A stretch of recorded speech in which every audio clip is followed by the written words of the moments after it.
Hi guys, Christine here, Sparkwood Studios, and I need to finish up this folio. It's from one of my kits on Etsy, and I need to add some closure. So here is the original one I did, and I used this little button that I created. I'm going to show you how I did that, because I think what I'm going to do here is similar. Put a button here and then a little whirligig thing here to do the string around, a grommeted disc here. To close this up. So the first thing you want to do is make the button, and that is very easy to do. Get my glue mat here. What you'll need for this is a little bit of cardstock, and this is just a scrap. This in fact is what I cut out of the window here on this guy. So I'm going to use this, and I'm going to cut 3 or 4 1-inch circles.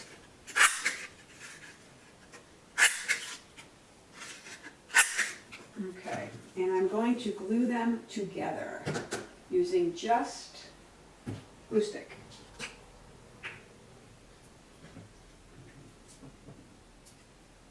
One.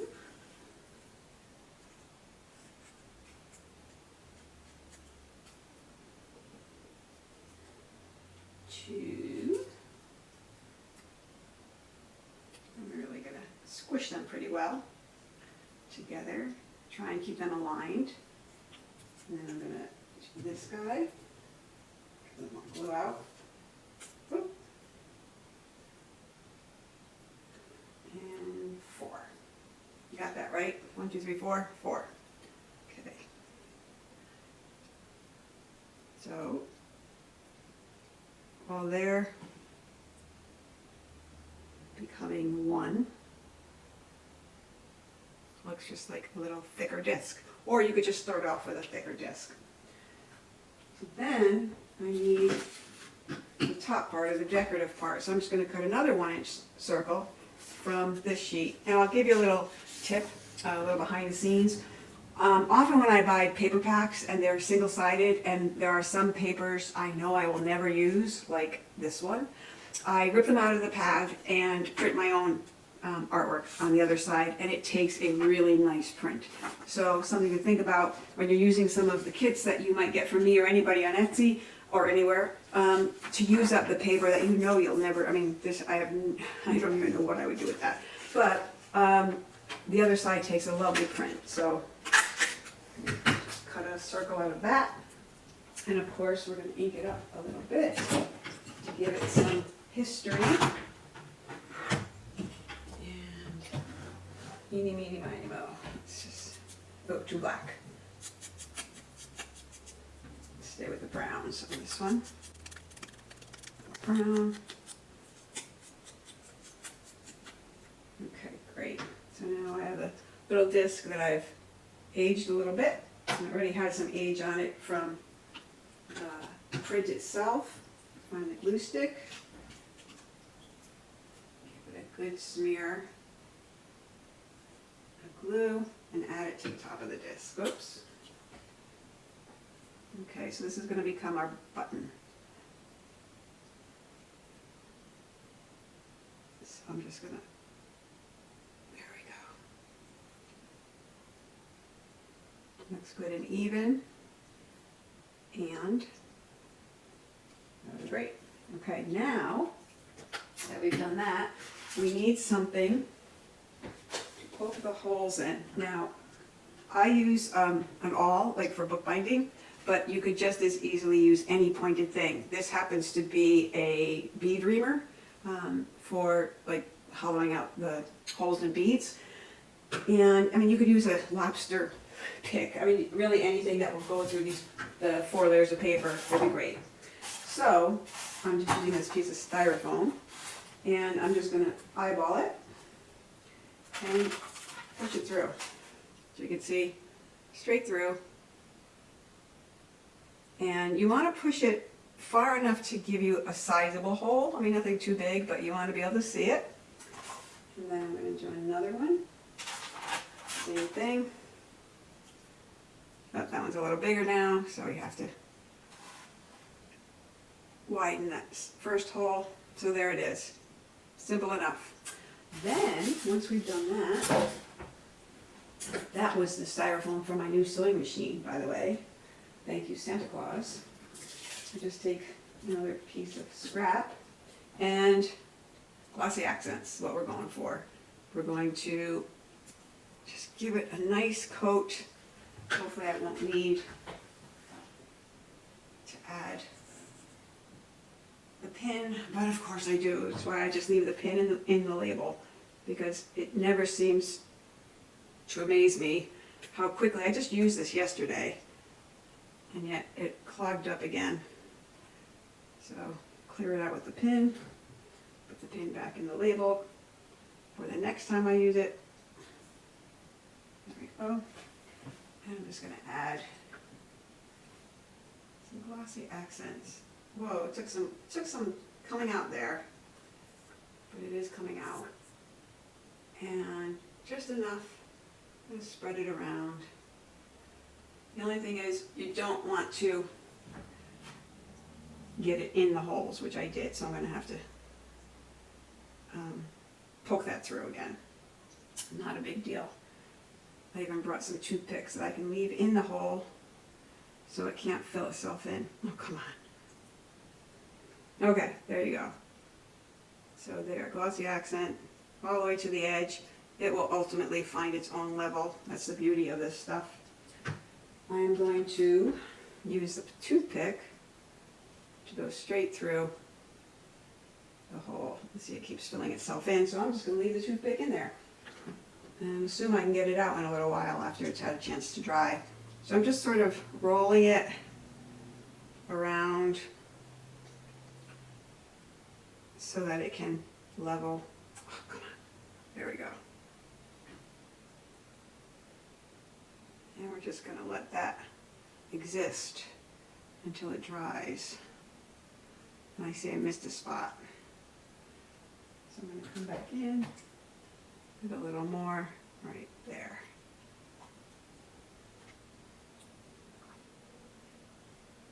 All right, that's looking pretty good. So now that hole seems to be fine. The hole with the toothpick looks like it was the problem child. I'm going to stick this in here and just for a little while let that dry enough to get the toothpick out before it dries completely. But that's how the button is made. And voila, through the magic of magic, we already have it dried and ready to go. And this is the one I will be using. So, that done. I then have a spot here where I'm going to put it. I'm going to put it right here. But I want to add a little cheesecloth or some texture. You know, she's a seamstress, so I want lots of texture. So, I think like that would be nice.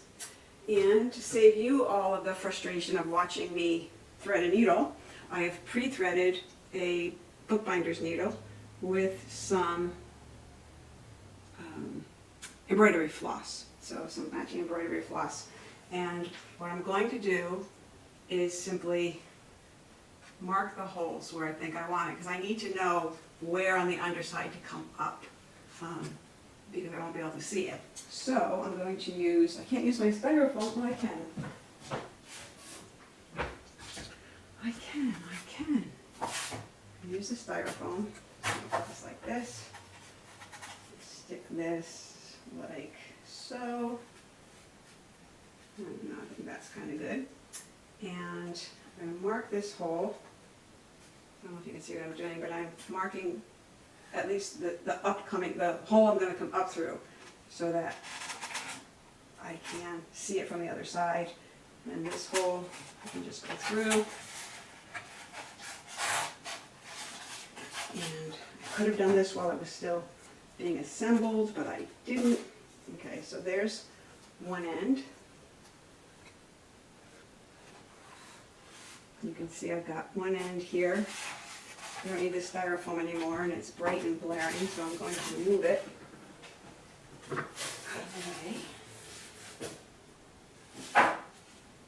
Okay, and now from here, you can see because I marked the hole, I know where to come up. And I should be able to simply come up through, snag the cheesecloth, and then find the other hole and pull it through. There we go.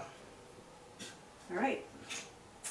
Now, close this all back up. Now I'm simply going to tie a knot. And I could put a little glue on it for safekeeping. I just might, because I am still going to add some string under here to attach to the grommeted side. So I'm going to add just the tiniest bit of our favorite glue. Come on. Oh, it's all clogged up. 1 second. See, this is what happens. You're not nice to your glue. Alright, really just the tiniest little dot there. I don't know if you can see just how tiny a dot of glue that is. And it's still probably more than I needed. So I'm going to just continue to tie this knot. I already lost my ends. I don't need the needle anymore.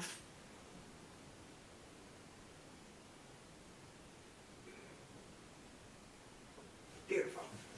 All right, so we let that dry as it's doing its thing. We're going to trim it ultimately, but for now, we'll leave it. Okay, so there's a cute little stitch there, but nothing else.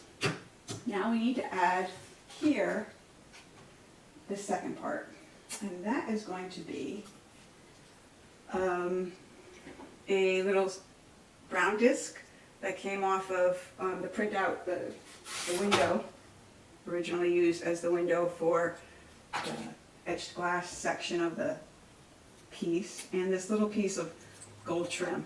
But you could use anything, and we could have, I have some printout of gold trim, of gold lace, that could also be used if you didn't have anything else you wanted to use. We could use a printout of anything. So one thing I'm going to do is add to this a little bit of bulk. So using, once again, handy glue stick, don't need much else because we're going to be squishing this all together. I'm just adding a little glue onto here, to this second piece, and these are just smaller, I guess 1/2 inch discs that I cut out of the same cardboard, and I could probably use 3 here to be safe. So I'm going to do that. I'm going to use 3 because this is pretty thin stuff. And this is going to give us enough lift off the paper to let string wind around it. Now, I need to be careful because I have to go through a lot of things with this grommet, and I want to make sure.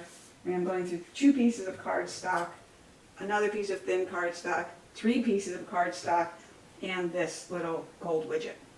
So it's going to sort of max out my grommet height for the grommet I have, but I think it will work. So now I'm going to glue this to the bottom of here and sort of center it. I'm hoping my grommet is going to get all the way through all of these layers. You know how it is sometimes. Okay, so that's going to go there. So this little piece of gold, it's the only little glittery part on the whole piece. Otherwise it's very, very crude in terms of fabric types and wear. Okay, so I think that's good. Great. Now, let's see how this is so good. I could trim this off now. It has been tied appropriately. Just cut that off and let it be a cute little stitch. Okay, so now I need my ever happy grommet maker, and I'm going to set it to the larger hole because I have to use a larger grommet, even larger than I want to. I'm going to slide this in, find the center as best I can, and I'm really just guessing And I'm not a very good guesser, but whatever it is, I'm popping it through. Not terribly close, but close enough for our purposes. Actually, it's not terrible. Okay, so now I need to also do the same hole on this side because I'm not taking any chances of trying to go through all those layers together. And I'm lining this up. And that was much easier.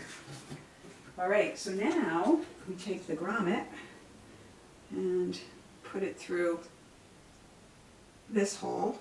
And these grommets are actually a little big for this, so I'm going to go grab another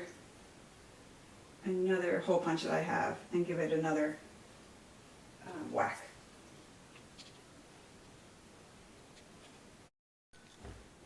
All right, so by doing basically one layer at a time, I was able to get the grommet, excuse me, into the hole as necessary. And honestly, I'm a little concerned that this shank on this grommet is not actually tall enough, but we're gonna go for it, and if it doesn't work, we'll just take it out and go to plan B. So now, we get it through here. Yeah, this is gonna be a real trick. I'm not sure that it is nearly deep enough, but let's give it a go.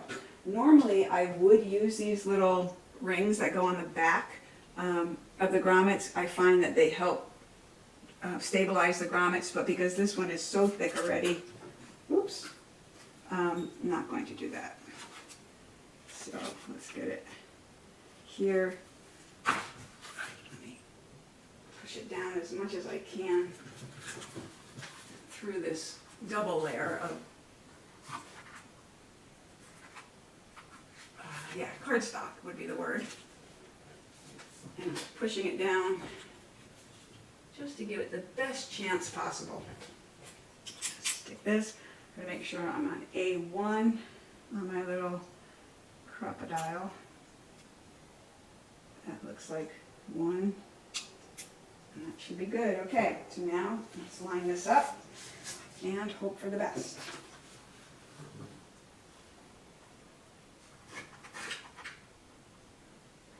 Okay, wish me well.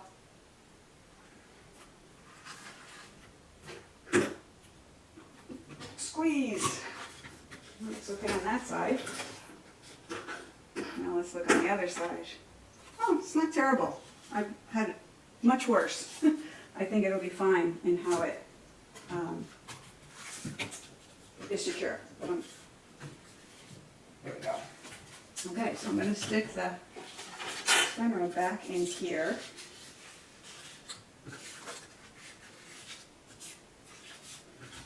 Close this up.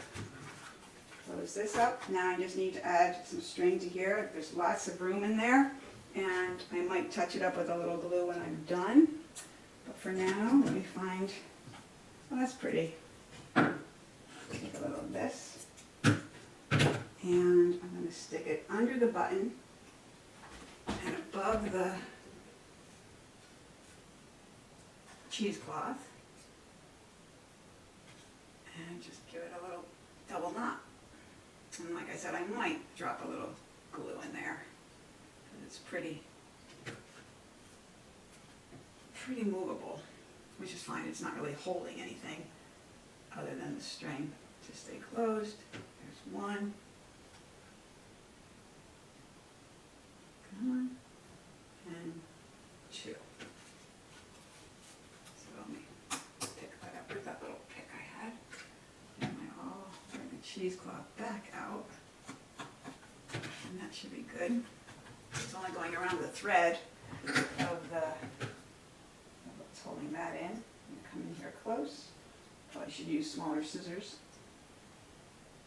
And just give this a little snip.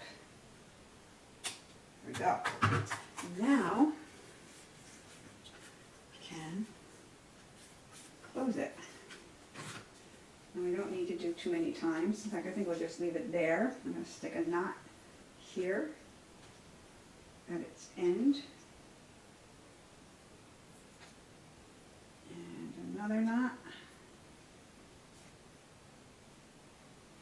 And maybe a third, just to give it a little bulk. I could have added a little dangle to it, but since it's going in a journal, do that, snip it. There it is. All done. We now have a closure